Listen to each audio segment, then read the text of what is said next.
पनवेल, नवी मुंबई, रायगड परिसरातील बातम्या पाहण्यासाठी आमच्या मी साक्षीदार या यूट्यूब चॅनलला सबस्क्राईब करा.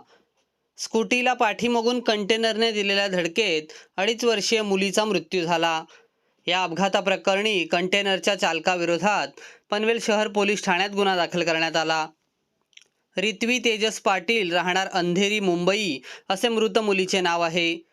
तिचे आई वडील रायगडहून येत असताना फाल्कन कंपनी गेट गव्हाण फाटाजवळ त्यांच्या स्कूटी क्रमांक MS02GF 5954 ला पाठीमागून आलेला कंटेनर क्रमांक MS43CK 7057 ने जोरात धडक दिली. या अपघातात सर्वजण खाली पडले आणि पत्नी आणि मुलगी गंभीर जखमी झाली.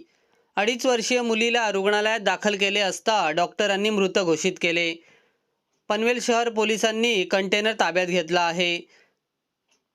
कंटेनर चालकाविरोधात पनवेल शहर पोलीस ठाण्यात गुन्हा दाखल करण्यात आला असून अधिक तपास पोलीस उपनिरीक्षक अनंत परागे करत आहेत.